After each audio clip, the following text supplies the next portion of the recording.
I did not expect my own daughter to hand me a name tag that said, "Mom, retired," and seat me at the far end of the reception hall like a coat someone had forgotten to pick up. But that is exactly what happened the night my daughter stood in front of 300 guests at her company's annual gala and introduced me as the woman who used to make her school lunches. I still remember the weight of the crystal glass in my hand, the chandelier light catching every surface in the room, and the way her voice carried easily over the soft music when she said it. She was smiling. She always smiled when she was performing for a crowd. And I sat at table 16, near the emergency exit, and told myself to breathe. Then a woman in a charcoal blazer stood up from the front of the room. She did not raise her hand or wait to be introduced.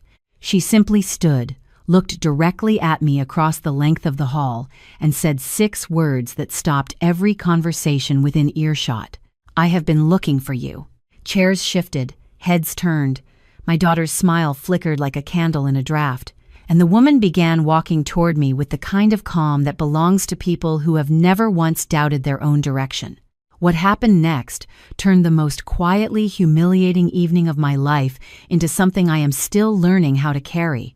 My name is Dorothy Calloway, and for most of my life I was exactly what people assumed I was, a practical woman from a small city in Ontario. The kind of person who shows up early, stays late, and never once asks to be noticed for it. I grew up in Sudbury, the middle child of 5, in a house where resourcefulness was not a virtue so much as a requirement. My mother worked at the hospital laundry. My father drove for the paper mill. We were not poor in the way that makes for dramatic stories, but we were careful. Careful with money, careful with words, careful with hope. I married when I was 24. His name was Gerald, and he was not a cruel man, only a limited one. He believed that a woman's intelligence was a pleasant accessory, the way some men think of a well-kept garden. Nice to look at, but not something to build a life around. When I mentioned going back to school after our daughter was born, he nodded in the way people nod at children who say they want to be astronauts. Patient, indulgent, certain it would pass. It did not pass. But life got louder, and I got quieter about it. Our daughter, Stephanie, came first. Then the mortgage. Then Gerald's layoff, which lasted 2 years and cost us the savings we had barely started. I took a full-time position at a manufacturing supply company outside of Hamilton, doing inventory coordination. It was not glamorous work. There were spreadsheets and purchase orders and suppliers who called too early and too often. But I was good at it, and being good at something practical felt like its own kind of dignity. By the time Stephanie was in high school, Gerald and I had quietly agreed that we had grown into different people. The divorce was almost polite. He moved to Calgary. I stayed in the house, refinanced twice, and raised our daughter on a budget that required the kind of math most people never think to learn. Stephanie was sharp from the beginning, the kind of child who argued about the reasoning behind rules rather than just the rules themselves. I was proud of that. I encouraged her to push back, to question, to want more than I had settled for. I drove her to every debate competition in a 3-hour radius. I proofread her university applications with a red pen and genuine hope. When she got into business school in Toronto, I stood in the parking lot of our old house and let myself cry for a full 5 minutes before I went back inside to start dinner. She built something real. A career in corporate events and brand partnerships, the kind of work that involves glass towers and conference rooms and dinners at restaurants where the menu has no prices. I was proud of all of it. I still am. But somewhere in the climb, I think she started to see me the way some people see the town they grew up in. Familiar, useful once, a little embarrassing now. I retired from the supply company at 62, 31 years with the same employer. My farewell gathering was a Thursday afternoon in the break room. Someone ordered a vegetable tray. My name was spelled correctly on the cake, which felt like a small mercy. Stephanie sent flowers, which was kind. She did not come, which was also not surprising. She had a product launch that weekend in Vancouver. Important things happened constantly in her world, and my 31 years somehow never quite rose to that level. I drove home to my house, which had been just mine for nearly 2 decades by then, and sat at the kitchen table in the particular silence of a life between chapters. The refrigerator hummed. The neighbor's dog barked twice and stopped. I made a pot of tea I did not finish and thought about what it meant to have spent so many years being useful to other people's goals.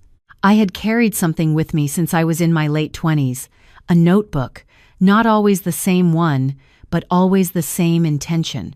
I had a mind that noticed patterns, systems, the way things connected when most people only saw isolated parts. For years, I had been applying that mind to other people's inventory problems. That evening, I decided to apply it to something I had been turning over quietly for years. There was a problem I had watched the manufacturing sector ignore for a long time. Small suppliers, the kind who produced specialized components for larger assembly operations, had almost no efficient way to manage compliance documentation across provincial lines. Every time regulations changed, which happened more than most people realized, these companies scrambled. They hired consultants who charged more than the companies could absorb. They made errors. They lost contracts. I had watched it happen from the inside for 3 decades, and I had a very clear picture of why it kept happening and what a better system might look like. I did not call it a business idea at first. I called it a project, the way women of my generation often soften things before we believe we are allowed to take them seriously.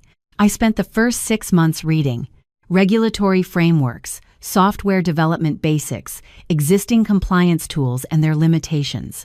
I had no background in technology, but I had always been a fast and thorough reader, and I treated every document like a purchase order I needed to fully understand before signing.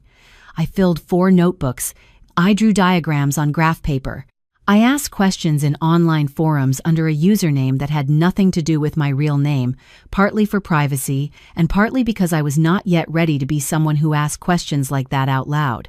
By the end of that first year, I had a working concept. A streamlined compliance tracking system designed specifically for mid-sized manufacturing suppliers operating across multiple Canadian provinces. I knew what it needed to do. I did not yet know how to build it. That was when I found a woman named Patricia, who was 58, recently laid off from a software firm in Kitchener, and who responded to my post in a local business forum with 3 sentences that told me she understood exactly what I was describing. We met for coffee at a Tim Hortons on a Tuesday morning and talked for 4 hours. By the end of that meeting, we had agreed to split the development work and the eventual ownership equally. Patricia built what I designed. I tested it against every real-world scenario I had lived through in 31 years of supply chain work. We called it ClearPath. It was not a flashy name, but it was accurate, which mattered more to us than clever. We filed for incorporation in the fall. I used a portion of my pension savings to cover the initial costs, which was either brave or reckless depending on the day. Stephanie knew I was working on something. I told her it was a consulting project. I did not want to hear the careful, gentle version of her father's astronaut nod. The first client came through a former colleague who had moved to a fastener manufacturer in Cambridge. He called me because he was drowning in compliance renewals and remembered that I was the person who always seemed to know how to make complicated things workable. By the end of that first call, I had sold a 12-month service agreement.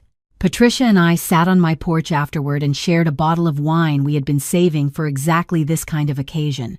More clients followed, slowly at first, then with the kind of momentum that feels less like success and more like proof that the problem you identified was real and widespread.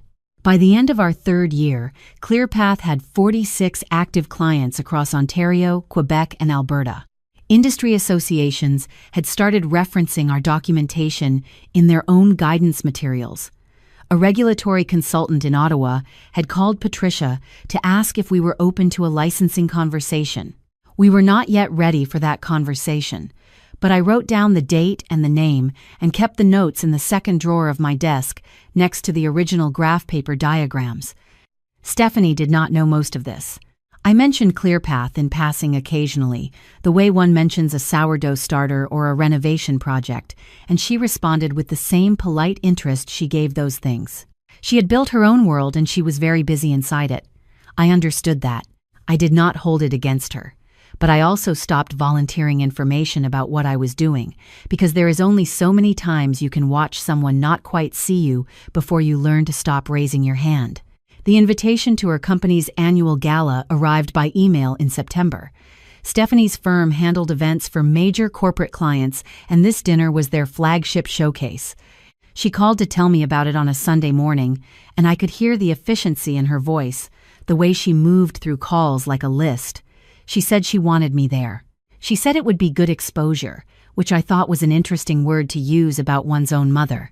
She said she would handle everything, the hotel, the car, all of it.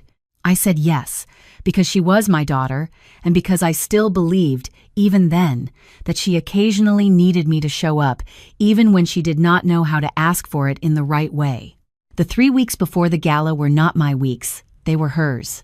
She called with questions about dietary restrictions for a table of 10, asked me to confirm the floral delivery window with a vendor who kept missing her calls, and at one point sent me a 40-line spreadsheet of guest dietary restrictions to cross-reference against the caterer's menu. I did it between client calls of my own. I said nothing about the overlap because old habits do not unknot themselves overnight, and saying no to your children when they need you still requires a kind of muscle memory I was only beginning to develop. The evening before the gala, I was in the hotel room she had booked for me, reviewing a new client proposal on my laptop when she knocked on my door. She was wearing the blazer she always wore when she wanted to seem in control of something. She looked around at my papers and my tea and my reading glasses and said, with genuine affection, that she did not know how I kept myself so busy. The way she said it, I realized she thought I was doing puzzles. I closed my laptop and asked how she was feeling about tomorrow. She sat on the edge of the bed and talked about the client list, the keynote speaker, the seating chart she had revised 4 times. Then she paused and said, almost as an aside, that she had added a small segment to the program, a light-hearted moment before the dessert course. She was going to invite guests to share something about a family member, a gratitude gesture, she called it. I thought that sounded kind. I should have asked more questions. The gala itself was the kind of event Stephanie was genuinely talented at building. The venue was a converted heritage building in downtown Toronto, and she had filled it with the right combination of warmth and polish. Guests moved easily through the cocktail hour. The dinner service was seamless. I sat at table 16 with 2 procurement managers from a firm in Mississauga and their spouses, and we had a pleasant enough conversation about the highway construction on the 401 and the unusually warm October they'd been having. Then came the segment Stephanie had mentioned. She took the microphone with the ease of someone who had been comfortable in front of crowds since she was arguing in school gymnasiums. She thanked her team, thanked the clients, and then said she wanted to take a moment to acknowledge the people behind the people in the room. She said she would start with her own. I felt a small warmth then, a mother's reflex. She gestured toward my table. 300 heads turned. She said, with a smile I knew she meant warmly, that her mother was here tonight, that her mother had retired 2 years ago after decades of very dedicated administrative work, that her mother was someone who had spent her whole life taking care of the details so that others could focus on the bigger picture, that she hoped we would all raise a glass to the quiet, steady support that makes ambitious people possible. Then she said, and I will carry this sentence for a long time, that she was grateful her mother had enough time in her retirement to help out with events like tonight. That it was sweet, really, how much her mom enjoyed staying involved. There was applause. Warm, well-meaning, completely certain of what I was. I kept my hands folded in my lap. I kept my face composed in the way I had learned to compose it over 64 years of being underestimated by people who loved me. But underneath that composure was something sharp and tired, the particular exhaustion of a woman who has built something real in plain sight and still been seen as someone filling her afternoons. Stephanie raised her glass. The room raised theirs. A few people near me smiled at me the way people smile at children being talked about in the third person. Then the woman in the charcoal blazer stood up. She was at table 3, near the front, which told me she was a significant client or a senior partner at one of Stephanie's key accounts. She was perhaps 50, with the kind of posture that comes from years of walking into rooms where people were not expecting her. She did not ask for the microphone, she simply stood and let her voice carry, which it did without effort. She said she wanted to add something to the moment. She looked at me, not at Stephanie, not at the room, but at me specifically. She said her name was Vivienne Marchetti and that she was the head of strategic acquisitions at a national manufacturing consortium based out of Calgary. She said that her team had spent the better part of 6 months attempting to reach the founders of a compliance technology company called ClearPath, and that she had nearly flown to Kitchener that afternoon to knock on the office door herself. The room was very quiet. She said that ClearPath had become the most referenced compliance management tool in the sector guidance materials her consortium worked with, that 3 of her member companies had independently recommended it in their annual operational reviews, that her organization had been authorized to explore an acquisition or a long-term licensing partnership, and that the number they were prepared to discuss began at $4 million. She paused. Then she said she was mentioning this now because she had just realized that one of the 2 founders of ClearPath was sitting at table 16, and that Stephanie's description of her mother's retirement activities had been, with respect, somewhat incomplete. The silence lasted perhaps 4 seconds. Then it cracked open. I watched the procurement managers at my table pull out their phones. I watched Stephanie's expression move through several things in rapid succession, none of which I had seen on her face before. I watched Vivienne Marchetti walk toward me with her hand extended and a directness in her eyes that I found immediately comfortable. She said simply that she was glad she had found me. I shook her hand. My own was steady. Around us, the room had shifted entirely. People who had smiled at me with gentle pity 20 minutes earlier were now leaning toward their neighbors and speaking in low, urgent voices. Someone at a nearby table was describing ClearPath to their companion with a familiarity that told me they had used it. A woman from Stephanie's team had turned around in her chair and was looking at me with an expression I can only describe as recalibration. Stephanie had not moved from the front of the room. She was still holding her glass but not drinking from it.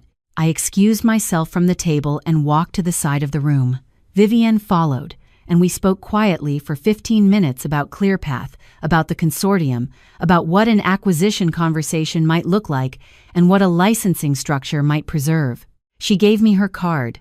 I gave her Patricia's contact information along with my own. We agreed to set up a formal call within the week. When I returned to my table, the procurement manager on my left introduced himself again, properly this time, and handed me his card. Stephanie found me near the coat room at the end of the evening. The guests were filtering out, and the event staff were moving through the room with the practiced efficiency she had hired them for. She looked the way she had looked at 16 when she came home, having said something she could not take back, uncertain whether to apologize or explain herself first. I did not rescue her from the silence. She said she did not know. I told her I understood that. She said she should have asked. She said she had assumed, and that she had made that assumption out loud in front of 300 people, and she was sorry. I told her the apology was a beginning. She asked how long I had been working on ClearPath, and I told her nearly 5 years. I watched her do the math and understand what that meant. What it meant was that she had been nodding politely at a company in progress at every family dinner for 5 years. That she had asked me to cross-reference dietary spreadsheets and confirm florist delivery windows during the same period that I was negotiating client contracts and building something her industry had noticed before she did. She sat down on a bench near the coat room and put her face in her hands briefly. When she looked up, her eyes were wet. She said she had learned her disregard from her father, that she had internalized his way of seeing me without ever meaning to, and that she was ashamed of it. I told her I did not need shame from her. I needed something more durable than shame. She asked what that was. I told her I needed her to understand that a woman's life does not pause when she stops being useful in the ways her children can see, that retirement is not the end of a person's story, that the years I spent being practical for other people's ambitions were not the whole of what I was, only the part that was visible to those who never thought to look further. She nodded. She did not say anything, but it was the kind of nodding that means the words are actually landing. I told her I loved her, I told her that had never been in question for a single day of her life.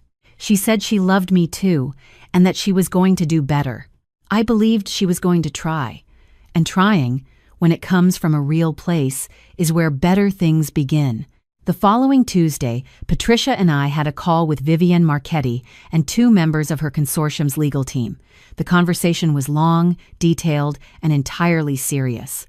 By the end of it, we had agreed to enter a formal due diligence process. Patricia called me afterward and said, in her very dry way, that she supposed the gala had been useful after all.